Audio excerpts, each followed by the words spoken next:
Namaskar, welcome back to today's video.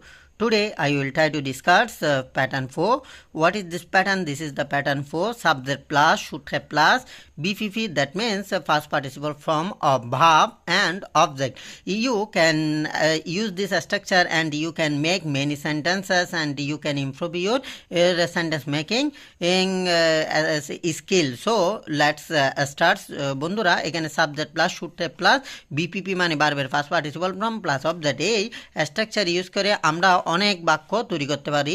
তাহলে আমরা শুরু করি বন্ধুরা। এখানে একটা জিনিস মনে রাখতে হবে, শুড হ্যাভ এরপর সবসময় শুড বা কোনো মডেল অক্সিলারির পর যদি হ্যাভ থাকে এরপর ভার্বের ফার্স্ট পার্টিসিপল ফর্ম বসবে। তাহলে আমরা যদি শুরু করি, আমার কাজটি করা উচিত ছিল, I should have done the work, I should have done the work, আমার কাজটি করা উচিত ছিল। যদি বলি এখানে আমি প্যাটার্ন লিখে দিয়েছি পার্সন অনুসারে, আই এরপর উই হলো ফার্স্ট পার্সন, ই হচ্ছে সেকেন্ড পার্সন, দেই হচ্ছে third person plural, he she it Karim my mother এগুলো হচ্ছে থার্ড পার্সন সিঙ্গুলার।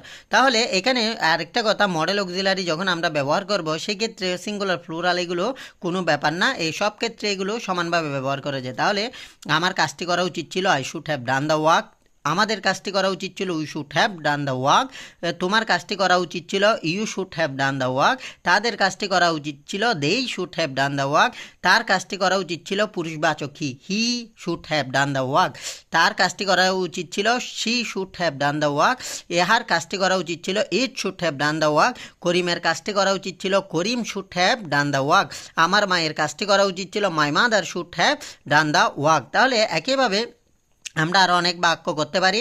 যদি বলি I should have learned computer, আমার কম্পিউটার শেখা উচিত ছিল, I should have learned computer, আমাদের কম্পিউটার শেখা উচিত ছিল, we should have learned computer, তোমার কম্পিউটার শেখা উচিত ছিল, you should have learned computer, তাদের কম্পিউটার শেখা উচিত ছিল, they should have learned computer, তার কম্পিউটার শেখা উচিত ছিল, he should have learned computer, তার কম্পিউটারও শেখা উচিত ছিল, she should have learned computer, করিমের কম্পিউটার শেখা উচিত ছিল, Karim should have learned computer, আমার বন্ধুর কম্পিউটার শেখা উচিত ছিল, my friend should have learned computer. তাহলে এভাবে ঠিক অনুরূপভাবে আমরা করতে পারি, তাদের ক্রিকেট খেলা উচিত ছিল, they should have played cricket, আমি যদি বলতাম আমার ক্রিকেট খেলা উচিত ছিল, I should have played cricket, যদি বলতাম আমাদের ক্রিকেট খেলা উচিত ছিল, we should have played cricket, তার যদি বলতাম তোমাদের বা তোমার ক্রিকেট খেলা উচিত ছিল, you should have played cricket. ঠিক তদ্রুপ আরও আমরা বাক্য গঠন করতে পারি, my mother should have cooked biryani, আমার মায়ের বিরিয়ানি রান্না করা উচিত ছিল। যদি বলে আমার বিরিয়ানি রান্না করা উচিত ছিল,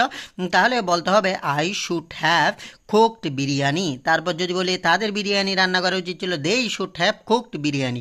যদি বলি বাবুর বিরিয়ানি রান্না করা উচিত ছিল, বাবু শুড হ্যাভ কুকড বিরিয়ানি। এভাবে ঠিক তদ্রুপ আরও বলা যায় আমরা, I should have completed my study, আমার পড়াশোনা শেষ করা উচিত ছিল। তাহলে I should have completed my study, আমার পড়াশোনা শেষ করা উচিত ছিল, আমাদের পড়াশোনা শেষ করা উচিত ছিল, we should have completed my our study. এখানে হবে আমাদের যখন হবে তখন এখানে এটা হচ্ছে পসেসিভ, এখানে একটা খেয়াল রাখতে হবে, এগুলো পানা সেজন্য বলছিলাম পার্সন খুবই জরুরি, এখানে মায়ের জায়গায় আওয়ার লিখতে হবে, we should have completed hour study, অর্থাৎ আমাদের পড়াশোনা অর্থাৎ কি আমাদের পড়াশোনা শেষ করা উচিত ছিল। তাহলে we should have completed hour study, আমাদের পড়াশোনা শেষ করা কি ছিল, উচিত ছিল। তারপর এখানে I should have gone to market, আমার মার্কেটে যাওয়া বা বাজারে যাওয়া উচিত ছিল, কেন, ফর শপিং, অর্থাৎ বাজার করার জন্য বা কেনাকাটা করার জন্য।